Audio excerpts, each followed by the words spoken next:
একটা ঘন জঙ্গলে ভোলু নামের একটা ঘোড়া ছিল।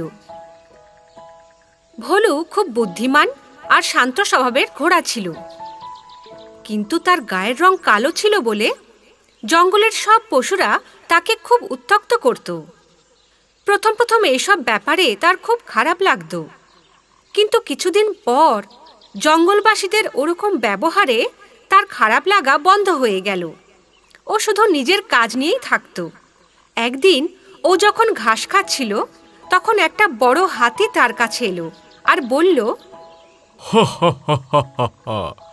দেখো দেখো, একটা কালো ঘোড়া ঘাস খাচ্ছে। এটা খেয়ে তুই ফর্সা হতে পারবি না, কালোই থেকে যাবি। ভোলু হাতির কথা শুনতে তো পেয়েছিল, কিন্তু সে এই কথার কোনো উত্তরই দিল না। তারপর হাতি আবার বলে, মনে হচ্ছে তুমি এখন কালা হয়ে গিয়েছো। আমার কথা তুমি শুনতে পারছো না নাকি?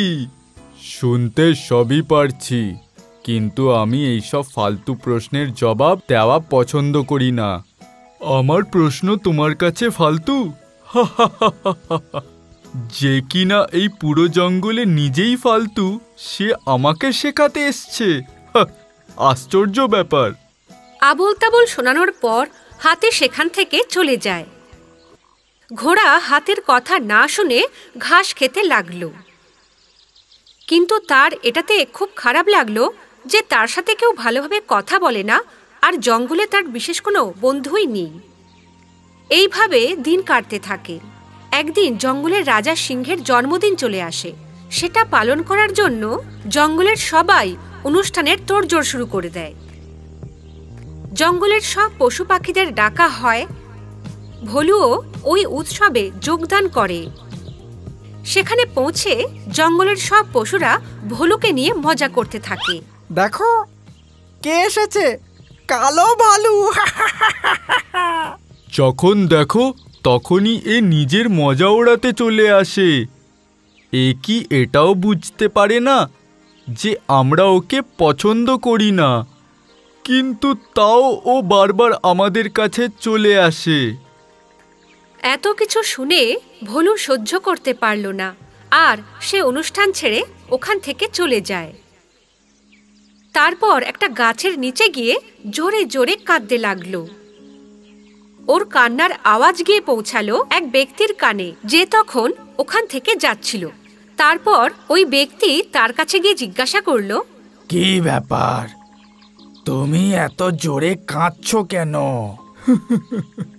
কারণ জঙ্গলে সবাই আমাকে নিয়ে মজা করে। কিন্তু কেন? কারণ আমি কালো, তাই। তো এতে কি অসুবিধা আছে? ঘোড়া কি কালো হতে পারে না নাকি? ওদের মতে কালো রঙের সব পশুই খুব খারাপ হয়, আর এই জন্য ওরা সবাই আমাকে নিয়ে হাসাহাসি করে। আচ্ছা, তাহলে এই ব্যাপার।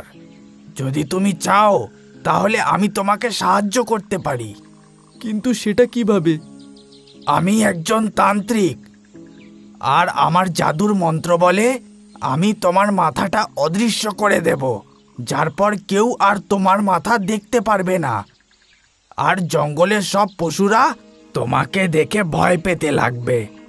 আর সাথে কেউ যদি তোমার কোনো ক্ষতি করতে চায় বা তোমাকে নিয়ে মজা করার চেষ্টাও করে, তাহলে তুমি চাইলে আমার দেওয়া জাদুর শক্তিটাকে তাদের ওপর প্রয়োগ করতে পারো। আমি রাজি আছি। তান্ত্রিকের কথা শুনে ভোলু তান্ত্রিকের কথা অনুযায়ী সব কিছু করতে থাকে। তখনই তান্ত্রিক তার জাদু দিয়ে ভোলুর মাথাটা অদৃশ্য করে দিল, আর ওকে কিছু জাদুর শক্তিও দিয়ে দিল, যেটা প্রয়োগ করে ও যা খুশি তাই করতে পারবে। মাথা অদৃশ্য হয়ে যাওয়ার পর ভোলু আবার সিংহের জন্মদিনের অনুষ্ঠানে ফিরে গেল। ভোলুর অদৃশ্য মাথা দেখে সবাই হতবাক হয়ে গেল আর বলল, এ কি, তোমার মাথা কোথায় গেল? তোমার এটাতে কি আসে যায়? তুমি শুধু আমাকে নিয়ে মজা করতে চাও, তাই না? একে তো কালো, তার উপরে এখন আবার তুই মাথা কাটা ঘোড়াও হয়ে গেছিস। এখন তো কাউকে নিয়ে মজা করতে আরো আনন্দ হবে। এখন তোমার আনন্দ নয়, দুঃখ হবে। এখন তোমাকে নিজের ভুলের জন্য শাস্তি পেতে হবে।